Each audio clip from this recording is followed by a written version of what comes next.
Bismillahirrahmanirrahim. Assalamualaikum warahmatullahi wabarakatuh.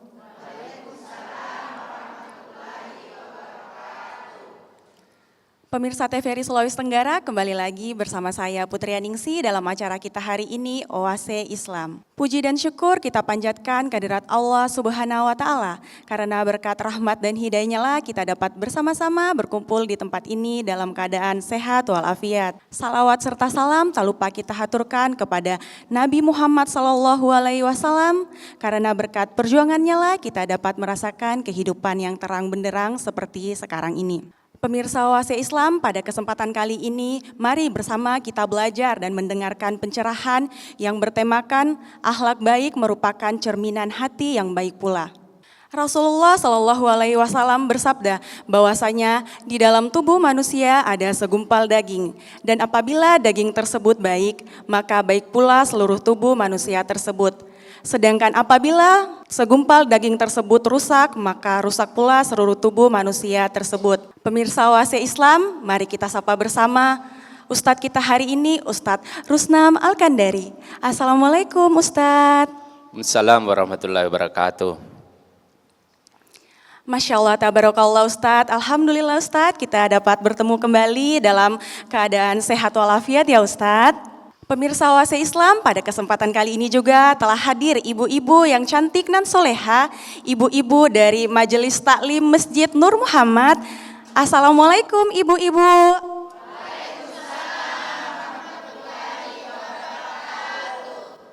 Masya Allah, pada kesempatan kali ini marilah pemirsa kita mendengarkan bersama pengantar pencerahan kita kepada Ustadz, dipersilahkan. Bismillahirrahmanirrahim. Assalamualaikum warahmatullahi wabarakatuh.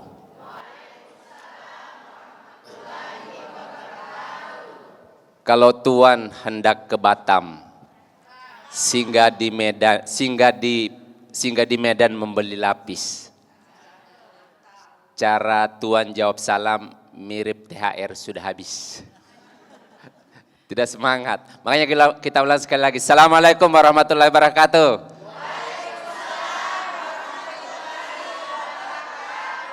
Terima kasih Bapak Ibu sekalian. Alhamdulillahillazi ansalas sakinata fi qulubil mu'minin liyazdadu imanan ma'a imanihim. Asyhadu la ilaha illallah wa asyhadu anna Muhammadan abduhu wa rasuluhu lan nabiyya ba'd.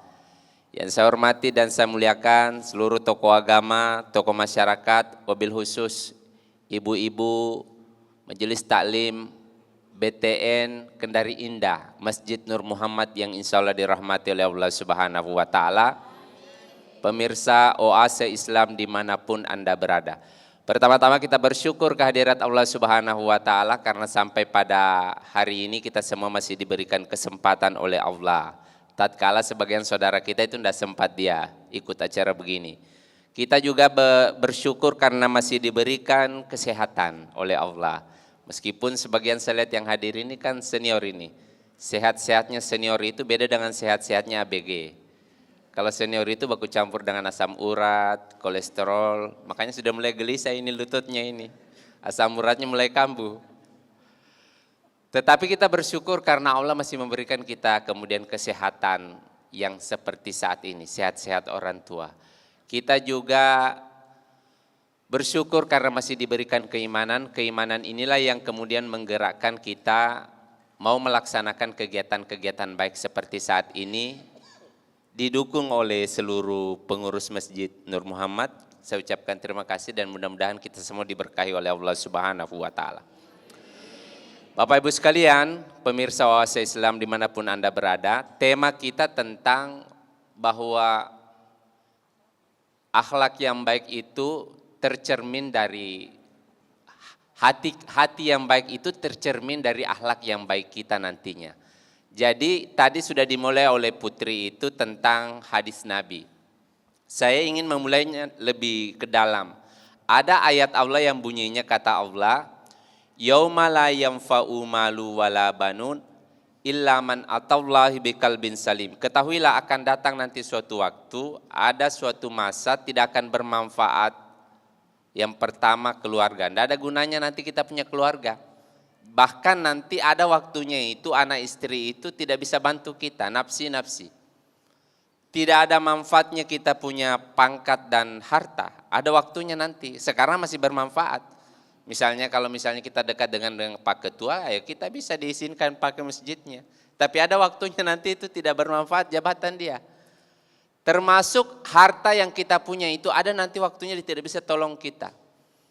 Dan ibu-ibu kan sudah mulai merasakan toh ada nanti waktu itu biar banyak uang, biar berobat di mana saya tidak bisa mi. Tidak bisa mi. Memang sudah itu organ-organ itu ada masa pakainya, tidak bisa mi. Biar berobat di pinggir langit. Illa man atallah biqalbin salim, kecuali kita datang menghadap kepada Allah dengan hati yang kemudian suci. Tinggal itu yang kita bisa andalkan nantinya. Hati yang kemudian hanya kemudian kita punya hati yang penuh keimanan dan ketakwaan itu yang bisa kita andalkan. Sehingga nantinya Nabi itu ingatkan seperti tadi disampaikan, inna fil jasadi mudghah. Sesungguhnya dalam hati dalam diri manusia itu ada segumpal daging. Isa sholaha, kalau dia bagus, sholaha jasada kullu. Wa isa fasada, fasada jasada kullu. Jadi kalau sholahat dia bagus keseluruhan. Tapi kalau dia rusak itu rusak keseluruhannya itu manusia itu. Ala walahiyal qalb. Ketahuilah yang dimaksudkan itu adalah hati. Jadi hati ini sangat penting di dalam kemudian agama kita untuk diperbaiki. Dia menjadi target utama dia. Karena nanti dia ini yang memantulkan itu perilaku-perilaku yang baik. Kan hati itu tidak kelihatan. Keimanan kita ini kan tidak kelihatan Bapak Ibu toh, tidak kelihatan kita punya keimanan. Jadi biar kau bilang bertakwa saya, tidak kelihatan, orang tidak bisa lihat. Kau bilang paling tinggi keimananku sini di Beten Kendari Indah, tidak ada yang tahu kita yang paling tinggi. Tidak ada yang tahu itu. Tetapi nantinya meskipun tidak bisa dilihat itu kita punya keimanan, tidak bisa kelihatan itu kita punya hati yang kita anggap baik itu bisa tercermin dari akhlak dan perilaku kita. Akhlak kita lah nanti yang mencerminkan itu ini orang baik atau bukan. Kan tidak ada yang kelihatan. Keimanan kita itu hanya Allah yang bisa ukur. Kalau tetangga kita yang dia ukur itu kita baik atau tidak. Sehingga nantinya Islam itu mewanti-wanti kita meskipun ini hanya topeng, tetapi kalau bisa perbaiki juga. Karena topeng ini yang dibutuhkan orang-orang di sekitar kita. Hati yang baik itu seperti cerek. Bu pernah lihat cerek? Apa itu namanya? Teko. Toh? Itu teko, kalau isinya air maka yang keluar air. Kalau isinya kopi yang keluar kopi. Kalau isinya itu air comberan yang keluar comberan. Hati kita juga begitu. Tidak bisa orang itu hanya mengaku, saya orang paling baik ini di BTN Kendari Indah. Apalagi di masjid sini sudah saya ini pengurus yang paling baik. Kalau kemudian mau dilihat itu orang itu baik atau tidak, maka lihat dia punya perilaku kepada orang lain. Sehingga Nabi itu wanti-wanti kita. Man salimal muslimin, siapa yang kemudian menjaga keselamatan orang lain, maka dia termasuk ciri-ciri orang beriman.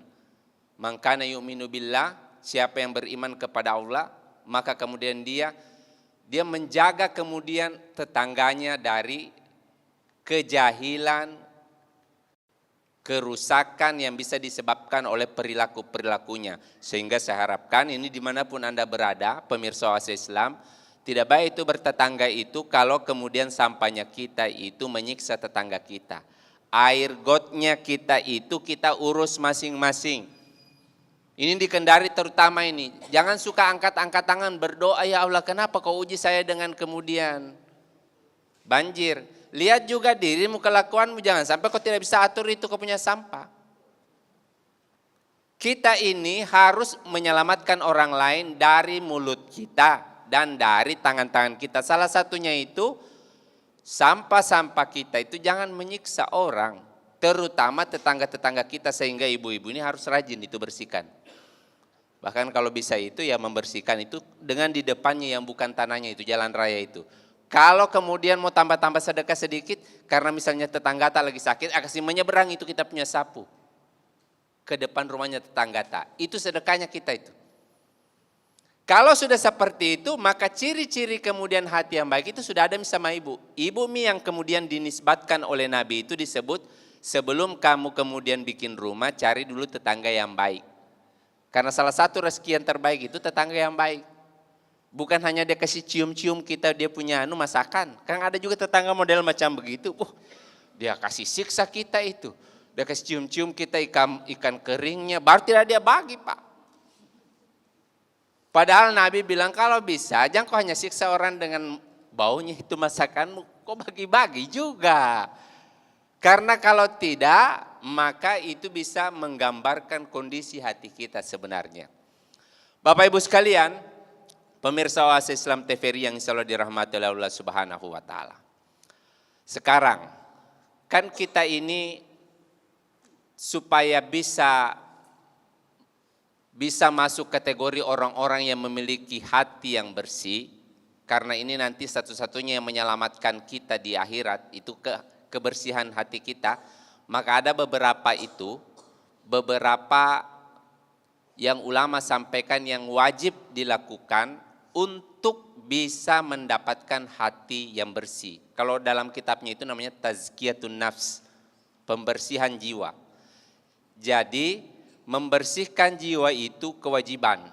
Membersihkan jiwa itu kewajiban. Terutama bagi kita yang mengalami penyakit kejiwaan akut. Ada penyakit kejiwaan akut, Ibu. Bagaimana itu maksudnya? Ada penyakit jiwa itu yang paling berbahaya. Rumusnya itu dia SMS. Kapan ibu itu suka kalau orang lain susah, dan kalau kemudian orang lain susah ibu senang, maka itu bermasalah kita itu. Apabila kita itu tetangga yang naik haji, kita tensi yang naik, wah itu stres, itu bahaya, bahaya. Harusnya kan pergi barasanji orang, kalau tetangga naik haji kita datang itu barasanji, bukan datang naik tensinya kita. Karena nanti itu memunculkan itu penyakit-penyakit yang berbahaya itu, terutama iri dengki itu. Iri dengki itu penyakit paling tua itu. Yang mengeluarkan Adam dari surga itu iri dengki. Yang menyebabkan pembunuhan pertama anaknya Adam itu iri dengki. Dan yang nantinya banyak bikin masalah dalam kehidupan itu iri dengki dia. Dengki itu yang paling ringan itu, kan itu tadi yang berat. Kalau ada orang senang kita susah. Kalau ada orang susah kita senang. Oh itu yang paling berat. Tapi jangan bilang saya tidak begitu saya Ustaz. Tapi ada juga orang iri itu dia tingkat menengah. Dia tidak mau disamai sama tetangganya. Ada juga begitu itu. Pas kemudian disamai dia tidak mau. Memang dia tidak marah kalau orang itu dapat kesenangan. Saya tidak marah jika kalau tetanggaku dia dapat kesenangan. Tapi dia itu terganggu kalau tetangganya dia naik rezekinya. Sudah mulai beli. Dia habis beli mobil, tetangganya beli mobil. Terganggu dia. Padahal ini sama-sama rezekinya naik ini. Itu adalah iri tingkat menengah dan ada nanti iri yang paling halus. Ada iri yang paling halus. Dia tidak mau kemudian itu orang lain mendekati itu dia punya pencapaian. Terganggu dia.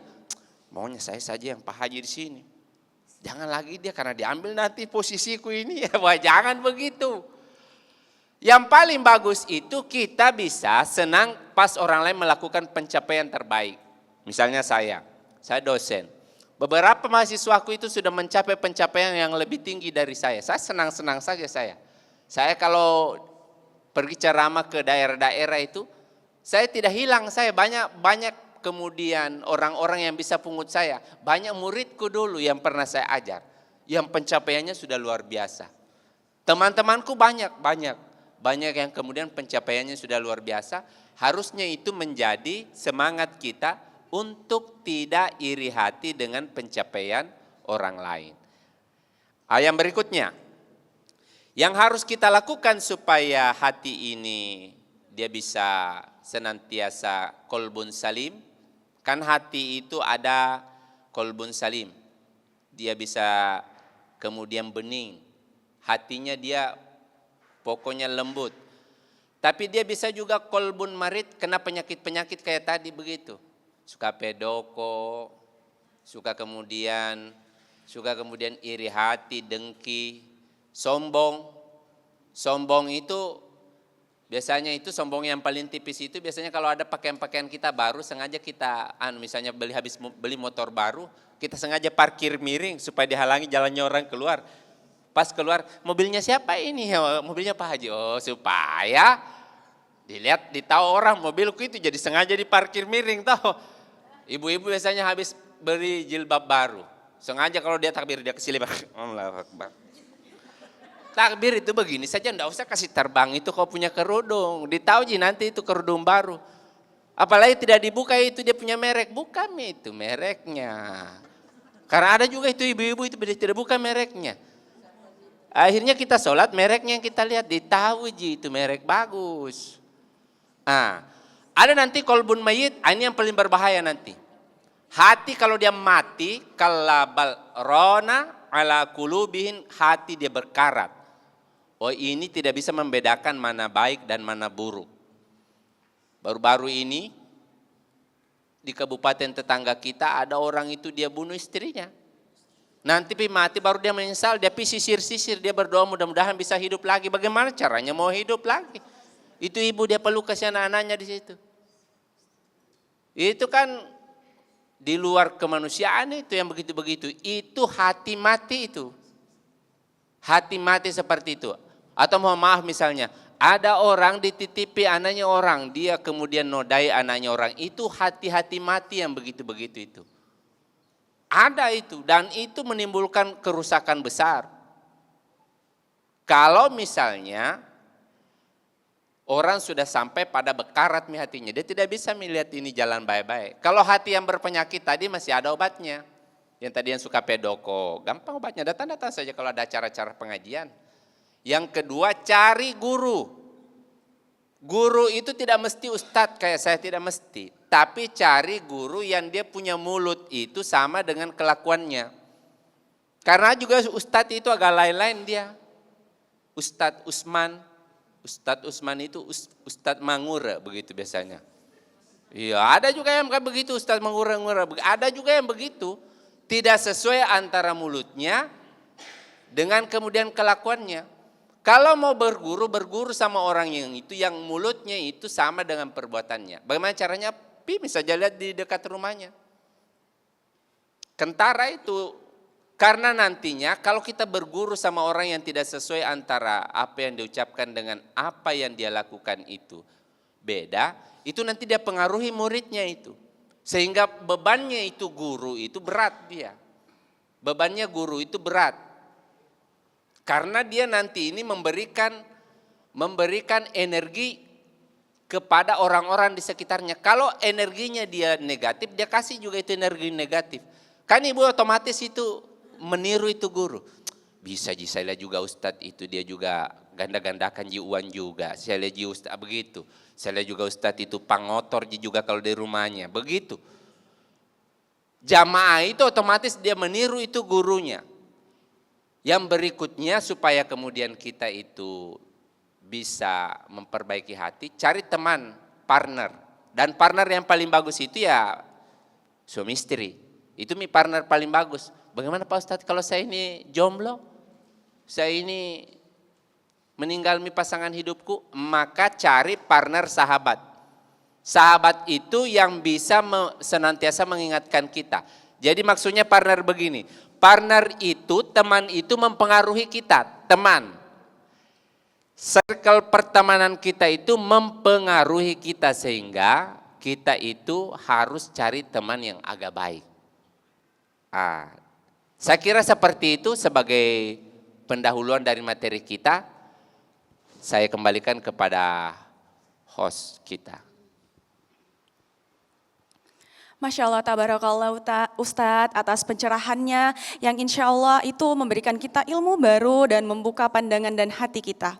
Semoga Allah Subhanahu wa Ta'ala senantiasa memberikan kita kerahmatan dan menjaga kemurnian hati kita. Pemirsa Oase Islam, jangan kemana-mana, kita akan kembali setelah yang satu ini tetap di Oase Islam. Pemirsa Oase Islam, di segmen sebelumnya kita telah mendengarkan pengantar pencerahan dari Ustadz kita. Pada segmen selanjutnya ini kita akan buka sesi tanya jawab untuk ibu-ibu yang ingin bertanya, dipersilahkan. Bismillahirrahmanirrahim. Assalamualaikum warahmatullahi wabarakatuh.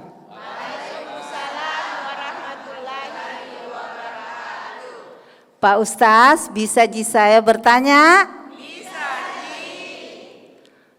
Alhamdulillah. Nama saya Ibu Hasrida. Minta maaf Pak Ustadz sebelumnya karena saya belum terlalu banyak tahu masalah agama. Mungkin Pak Ustadz sudah mengerti. Saya tadinya kan ya maksudnya agama itu saya belum banyak paham. Jadi yang saya tidak tahu harus saya tahu dan saya harus bertanya. Nah, yang saya ingin tanyakan Pak Ustadz, apakah ujian hidup menentukan kualitas akhlak seseorang? Yang kedua, apakah orang yang tidak beragama bisa memiliki akhlak yang baik? Terima kasih. Baik, saya langsung saja Putri. Yang pertama, apakah ujian hidup itu salah satu hal yang menentukan orang bisa menjadi memiliki akhlak yang baik? Betul. Jadi orang kemudian bisa menjadi orang baik itu salah satu biasanya penyebabnya itu salah satunya itu disebabkan karena melewati proses kehidupan yang tidak mudah.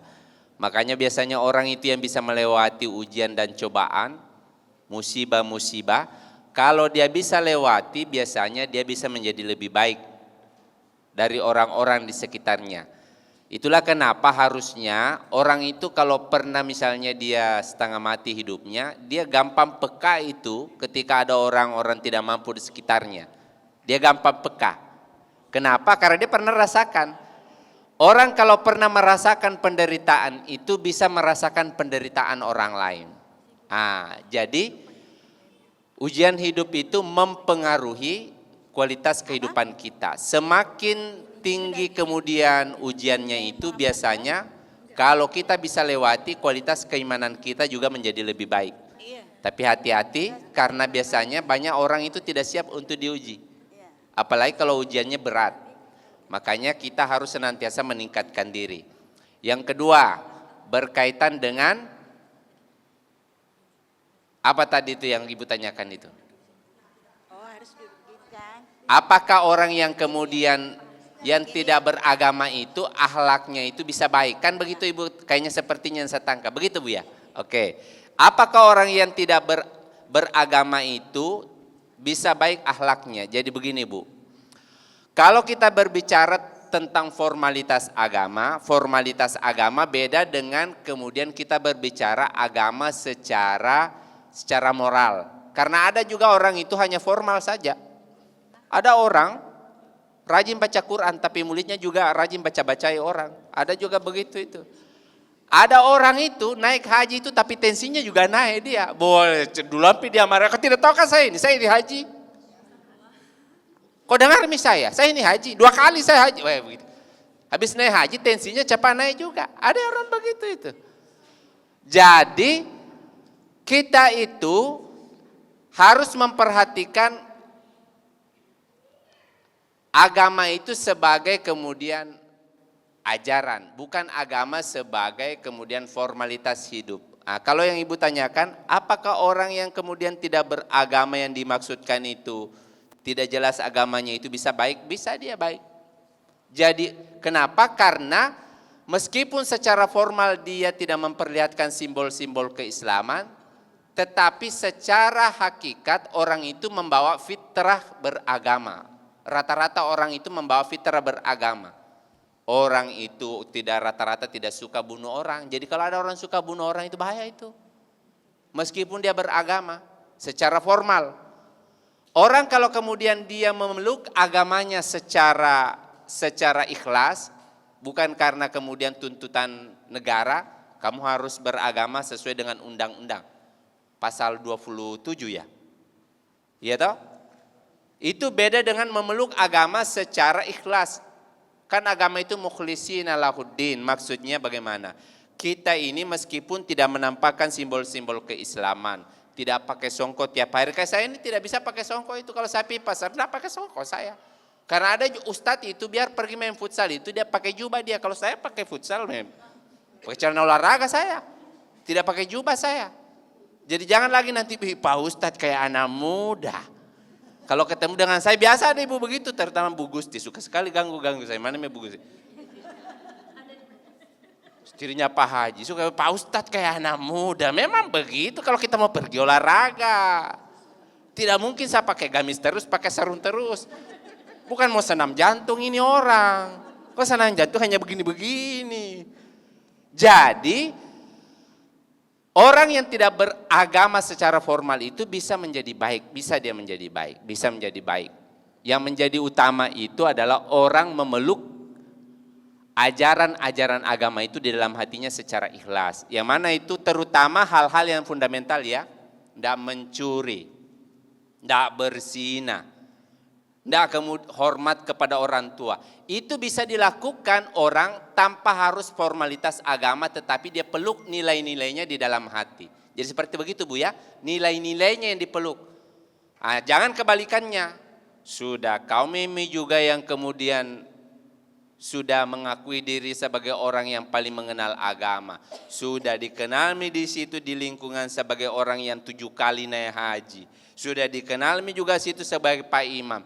Jangan kelakuannya itu jauh dari nilai-nilai agama. Suka bohong, pakulibiri, sereati, iri, dengki. Karena ada begitu itu. Meskipun dia secara formal sudah beragama, tapi secara kemudian perilaku bisa jauh dari nilai-nilai agama. Jadi jangan lagi nanti ada yang bertanya, kenapa ada ustadz itu ya, dia cabuli santrinya. Ya memang bisa. Itu kan ustadz itu bukan malaikat, itu adalah manusia biasa. Makanya kayak saya itu, kalau ditanya-tanya itu, Pak Ustadz bisa saya titip anakmu sama kita? Sebelum tidak bisa. Dia bilang saya percaya aja kita, saya yang tidak percaya diri saya. Apalagi anakmu cantik. Kok kira saya ini malaikat, saya ini ustadz bisa khilaf. Apalagi seperjalanan ini kan ada lampu merah banyak, bisa belok kiri saya itu. Jadi jangan bilang, kenapa ustadz kelakuannya begitu? Ya bisa, karena ruangnya terbuka. Ruangnya terbuka. Oleh sebab itu harapan saya Ibu, kalau bisa peluk agama secara formal, tapi nilai-nilainya jangan lepaskan. Jadi orang bisa menjadi baik kalau dengan tanpa adanya agama, tapi menjadi sempurna kebaikannya itu kalau dipandu dengan agama. Kalau tidak ada agama, kita bergerak dari hipotesa mencari kebenaran. Baru kita cari-cari yang mana yang benar ini. Tapi kalau dengan agama, kita bergerak dari kebenaran, mencari kebenaran hakiki. Ada panduannya. Oh agama bilang begini, oh tinggal dikembangkan ini barang. Karena kita startnya dari kebaikan memang nih. Seperti itu. Saya kembalikan kepada host. Baik, untuk Ibu yang ingin bertanya selanjutnya dipersilahkan Ibu. Bismillahirrahmanirrahim. Assalamualaikum warahmatullahi wabarakatuh.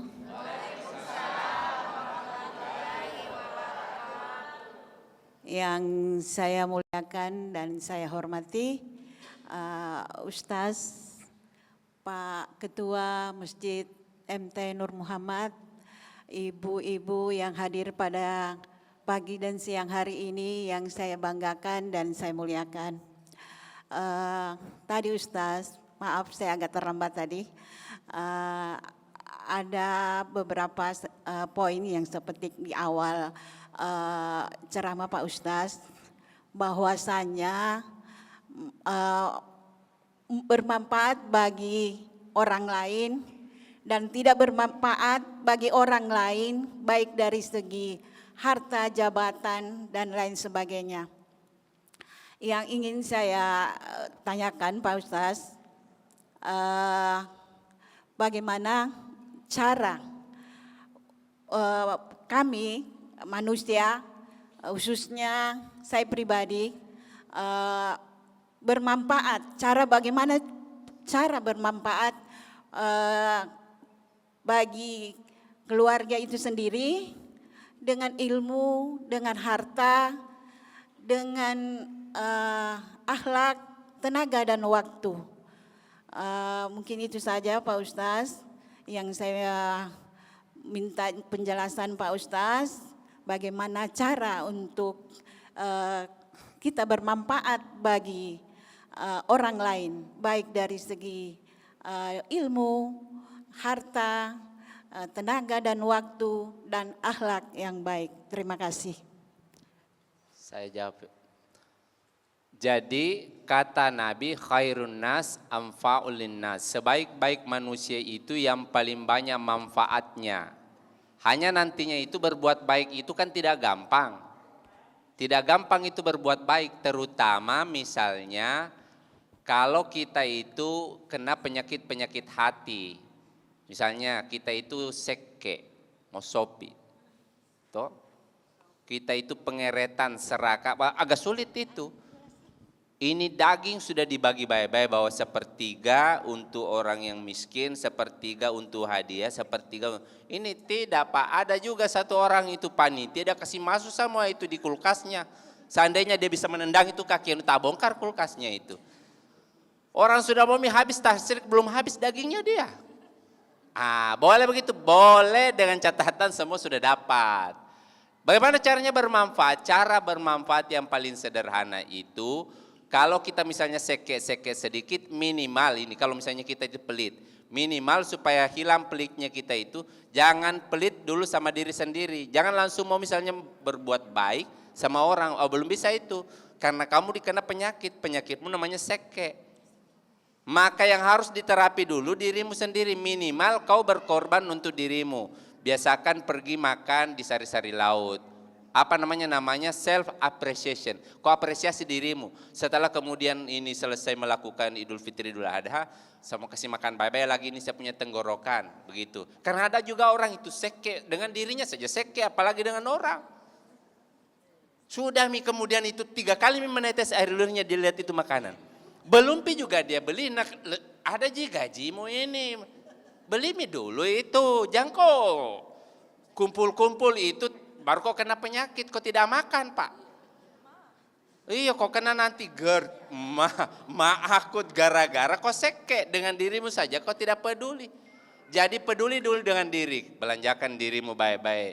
Kau kemudian kasih reward dirimu setiap melakukan kebaikan. Setelah itu bagaimana? Pindah, kau bisa berbuat baik untuk keluargamu, untuk suamimu, untuk anakmu. Setelah kau tidak sekem sama dirimu, kau tidak sekem dengan anakmu, dengan suamimu. Baru setelah kau baik dengan keluargamu, saudaranya suamimu, saudaranya istrimu, baru kau pindah itu ke tetanggamu yang paling dekat pintunya. Itu harus begitu, dia harus at-tadarus. Jadi kalau kita obati kita punya sifat-sifat buruk itu, dia harus bertahap. Sehingga kalau kau lihat ada orang itu kebaikannya itu sudah di sana, memang berarti sudah itu. Berarti sudah profesional itu. Jadi kalau misalnya kebaikannya sudah sampai di ujung sana, berarti dia sudah selesai sekitar-sekitarnya sini. Aman berarti memang orang baik itu. Bersyukur kau bertetangga dengan dia sekarang, doakan dia supaya panjang umur itu Pak Haji. Supaya tahun depan ada lagi kemudian dia punya rezekinya melimpah ke kamu. Karena orang baik itu kalau kita bertetangga itu dia tumpahan airnya dia kena kita itu. Kuenya itu dia tumpahi kita itu. Ustadz yang baik itu kalau habis pimeharoa itu dia punya barokat itu sampai di tetangganya. Jadi kalau kemudian habis pergi isi maulid itu kalau ustadz itu biasanya itu tetangga itu empat sulafa itu, 4 penjuru mata angin itu semuanya itu kena dia naik semua alerginya gara-gara telurnya itu Pak Ustadz. Jadi seperti itu caranya kemudian mulai dari hal-hal yang kecil dulu ya. Jadi kata Nabi, afdalul amal, sebaik-baik amal itu adalah dawamuha, yang rutin dilakukan, wa ingkalla, meskipun itu kecil. Ada teman saya itu dosen, saya pelajari itu, dia amalan terkecilnya itu suka bawa aqua botol. Dia bagikan ke security. Saya selalu ulang-ulang ini, karena dia paling rutin dia. Kasih. Jadi begitu dulu, karena jangan langsung mau kemudian tampil membagikan yang paling besar, mulai dari yang kecil-kecil tapi rutin. Lama-kelamaan nanti itu ketika rezeki kita meluas, maka Allah akan mudahkan kita berbuat baik untuk hal-hal yang besar. Dan jangan kaget nanti ketika kita sudah melakukan hal-hal yang besar, tiba-tiba Allah anugerahkan kita yang lebih besar. Karena kita sudah amanah, dititipin yang lebih besar. Ini sekarang kau jadi jadi tolonya di sini di BTN Kendari Indah. Supaya rezekinya orang sudah banyak Allah titipkan lewat kita. Dan itu tempatnya kita untuk berbuat yang lebih besar. Tapi mulai dari yang kecil dan rutinkan. Tidak bisa sekali dia. Jadi kebaikan itu harus dilatih. Saya ulang sekali Bu. Akhlak yang baik itu dia dilatih kemudian menjadi khulukan. Meskipun khuluk itu adalah aktivitas respon spontan, tetapi sebelum dia jadi akhlak itu harus dilatih dulu. Harus dilatih. Dilatih ikhlas. Pertama dia kalau misalnya menyumbang di masjid harus disebut namanya. Dan dia pedoko kalau hilang gelarnya satu, ada yang begitu. Siapa tadi yang baca itu sumbangan itu. Hilang itu SPD ku itu. 5 tahun saya kuliah itu. Kok kira gampang itu? Nah begitu itu. Pokoknya itu. Tapi lama kelamaan itu biar tidak disebut namanya itu tidak masalah dia. Tapi butuh waktu itu, butuh latihan dia. Dan lakukan kebaikan itu berulang-ulang. Saya kira begitu, saya kembalikan. Baik, untuk Ibu yang ingin bertanya selanjutnya, dipersilahkan Ibu.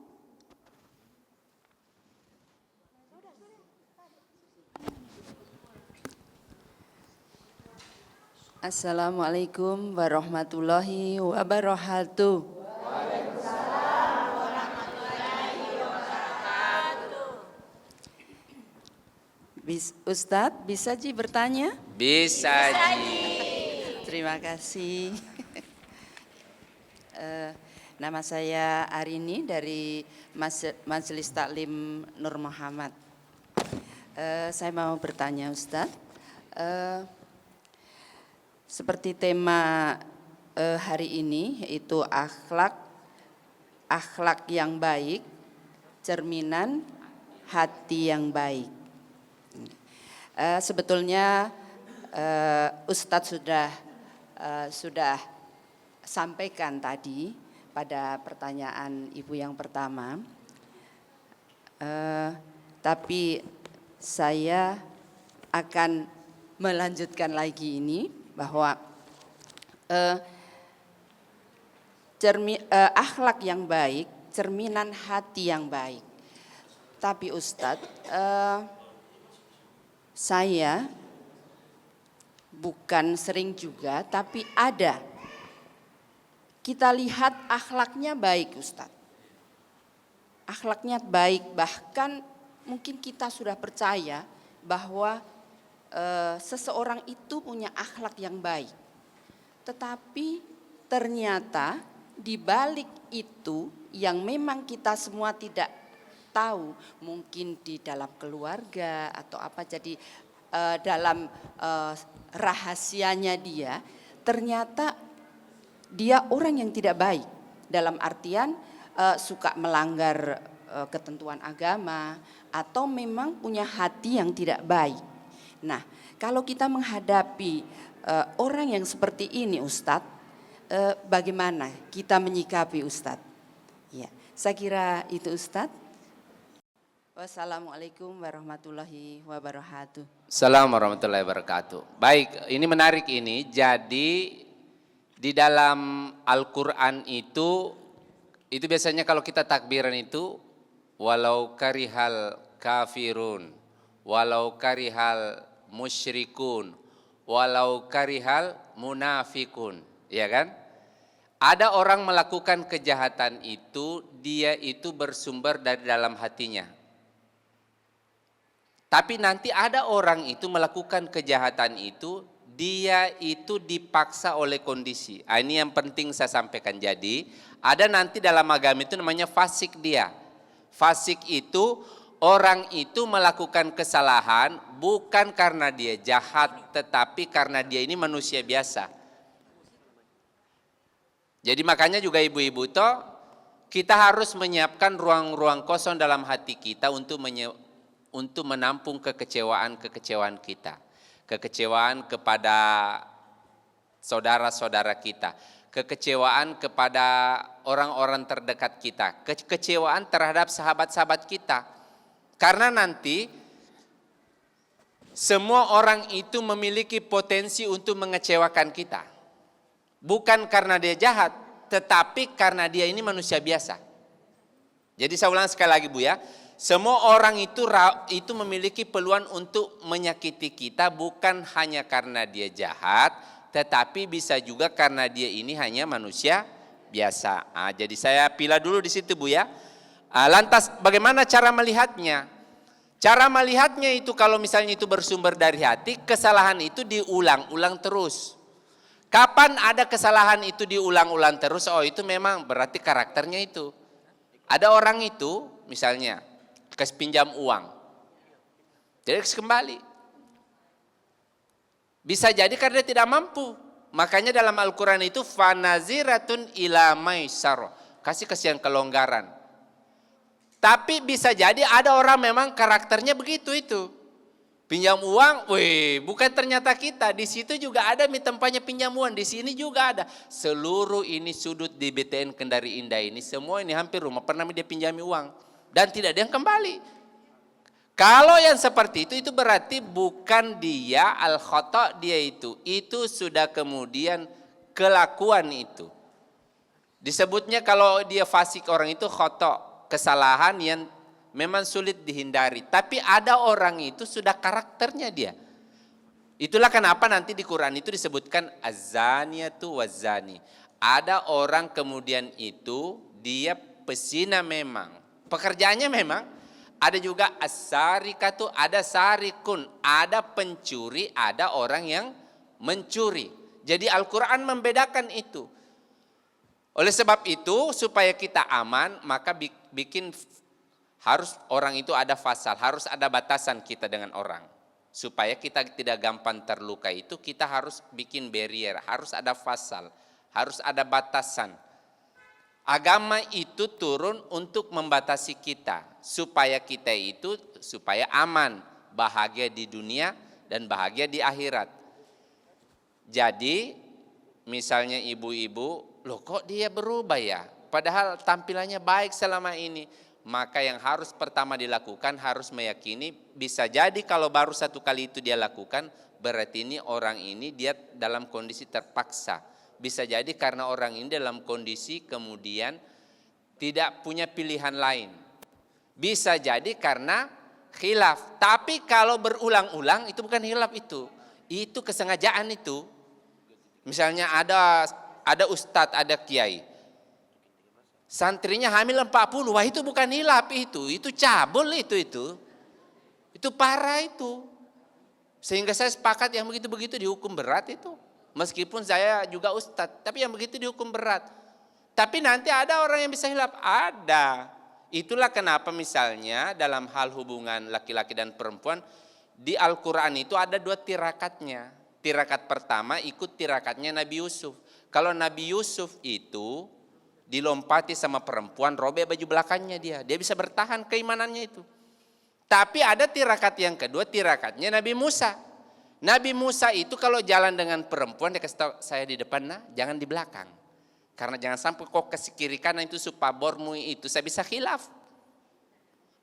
Saya ditanya, Ustadz ikut tirakat siapa? Saya ikut tirakatnya Nabi Musa. Sehingga saya itu kalau mahasiswi saya larang itu konsultasi di tempat-tempat sunyi. Jangan sampai saya dilompati. Kalau Nabi Yusuf kan dia lari toh, robek baju belakangnya. Kalau saya dilompati, ada dia. Saya ini tirakannya Nabi Musa. Jadi jangan coba-coba itu. Ada yang kayak begitu Bu Rini. Jadi harus ada barrier supaya saya tidak celaka. Bikin barrier. Mahasiswi kalau mau konsultasi jangan kita konsultasi di kafe. Di kampus kita konsultasi. Jangan kita konsultasi di Kosmo.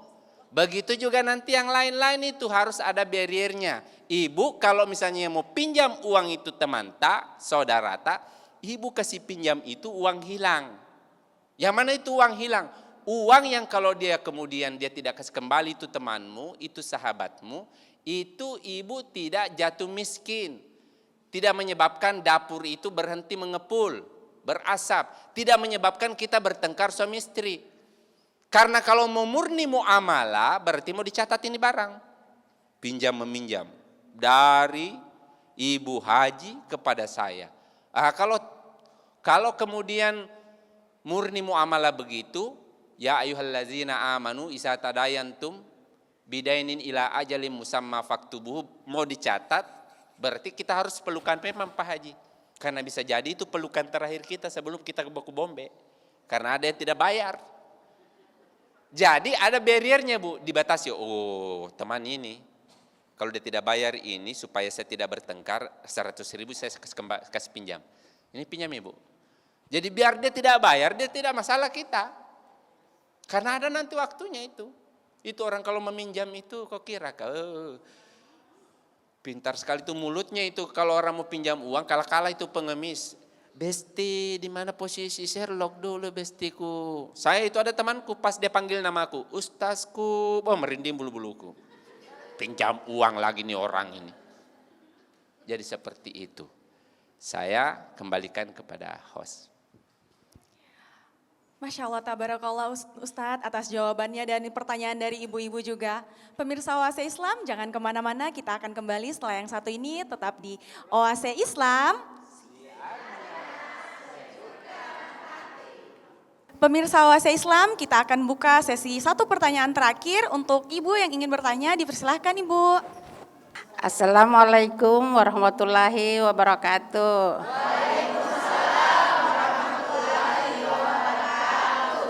Pak Ustadz, bisa bertanya? Bisa, Ji. Alhamdulillah. Nama saya Sukmawati dari Majelis Talim Nurul Amin. Mungkin saya bertanya di luar tema ya, tentang kurban. Kan orang tua saya dua-duanya sudah meninggal. Apakah bisa atas namanya mereka? Terus yang kedua, ada saya sholat di Wayong. Kan hari tasyrik itu sebelumnya kan setelah sholat kita harus bertakbir, tapi di sana tidak ada. Apakah itu hukumnya bagaimana? Saya juga mau tahu toh. Iya, begitu saja Pak Ustadz mungkin. Ya. Assalamualaikum warahmatullahi wabarakatuh. Assalamualaikum warahmatullahi wabarakatuh. Baik, yang pertama, bolehkah kita berkurban untuk orang meninggal, bukan hanya orang tua, ya toh? Ada hadis Nabi dari Sa'ad bin Ubadah di Sahih Bukhari. Saat Ubadah ini meninggal mamanya, dia sudah pesan, jangan kamu orang kubur dulu mamaku sebelum saya datang. Nah, itu sahabat Nabi yang lain dia pergi kubur. Menangis dia mengamuk, dia datang ke Nabi, ya Rasulullah, wahai Rasul Allah. Inna ummi tuwufiyat, ibuku dia meninggal. Wa ana goibun, saya lagi tidak ada. Saya sudah pesan mereka supaya jangan dia orang kubur. Dia pergi kubur. Ayam fauha intasaddaqta anha, masih bermanfaatkah kalau saya bersedekah atas nama dia? Apa kata Nabi? Nabi bilang na'am, masih bermanfaat. Sehingga kata Sa'ad bin Ubadah, asyhiduni, saksikan saya, ada kebun kurmaku itu lagi berbuah, saya infakkan, saya mau dapat pahalanya, ibuku juga. Jadi orang meninggal itu masih bisa dapat pahala dari anaknya, termasuk dari orang-orang di sekitarnya. Apa dalilnya dari orang-orang sekitarnya? Dalam Al-Quran itu disebutkan, kullu nafsin zaikatul maut, setiap yang bernyawa pasti mati. Wa innama tuwaffawna ujurakum yaumal qiyamah. Nanti itu sempurna itu ditutup itu ujronya itu, kitab catatan pahalanya itu orang meninggal. Yaumal qiyamah, hari kiamat itu baru sempurna ditutup kata Al-Quran. Jadi kalau belum kiamat, belum ditutup kitab amalnya itu orang meninggal. Apa artinya? Kalau belum ditutup kitab amalnya itu orang meninggal, berarti masih bisa ditulisi oleh malaikat, masih bisa dikirimi itu pahala. Itulah kenapa orang kalau misalnya meninggal dia sudah pernah niat haji, anaknya wajib badalkan haji nantinya. Orang tua yang kemudian pernah berniat untuk berkurban nazar, untuk berkurban kemudian meninggal, maka anaknya wajib kemudian mengabulkan nazarnya, termasuk kalau kemudian hukumnya bukan nazar. hanya sunnah. Bolehkah dia kemudian di atas namakan orang tua? Boleh, bahkan bagus.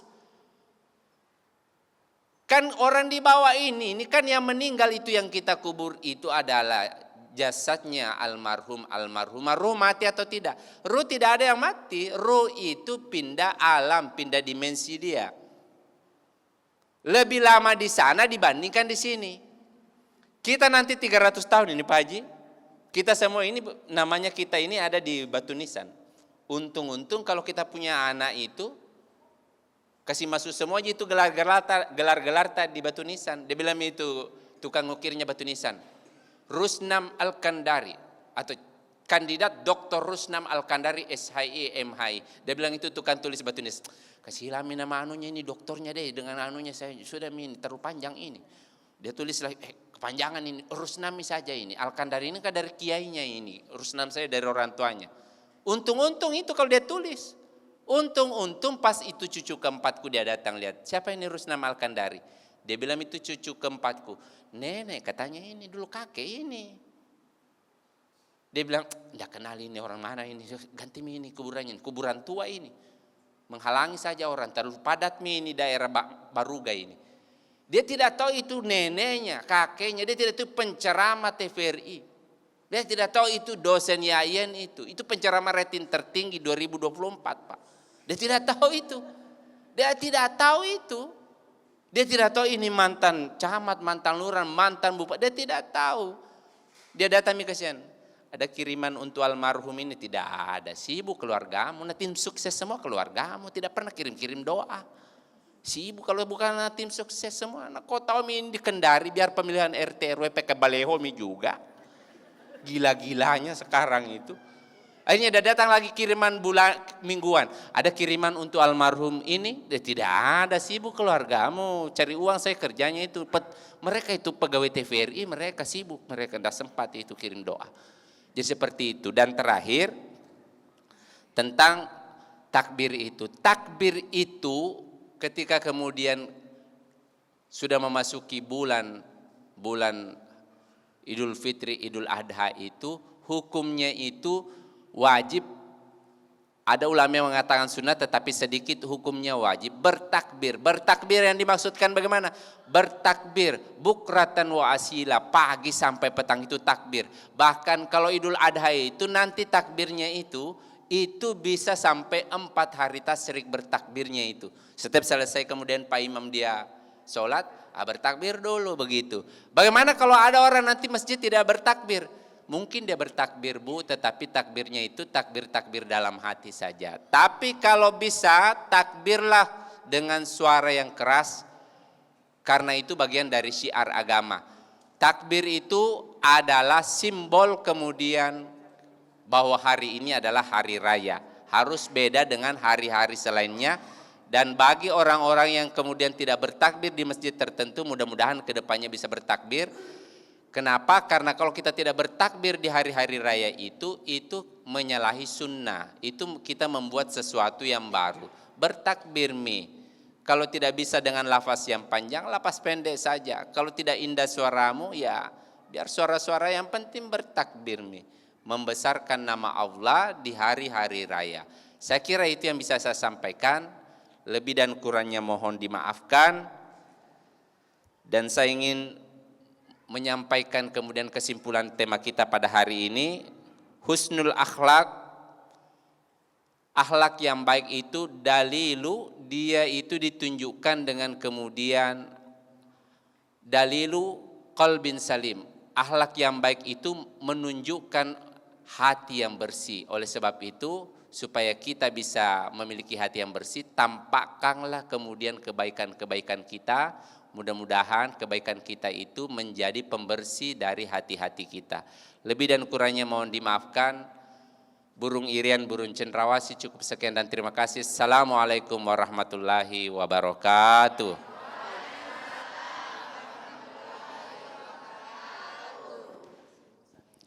Masya Allah, tabarakallah pemirsa Oase Islam. Terima kasih Ustadz atas pencerahannya hari ini yang insya Allah memberikan kita ilmu baru dan pandangan hidup yang baru. Pemirsa Oase Islam, semoga kita berada dalam lindungan Allah Subhanahu wa Ta'ala, kita dijauhkan dari penyakit iri hati dan dengki.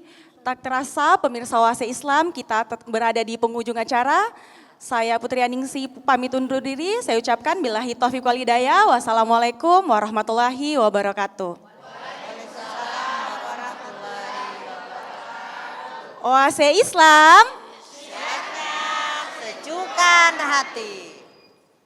Allahumma salli ala Sayyidina Muhammadin tibbil qulubi wa dawaiha wa afiyatin abadani wa shifaiha wa nuril absari wa diyaiha wa ala alihi wa sahbihi wa salim.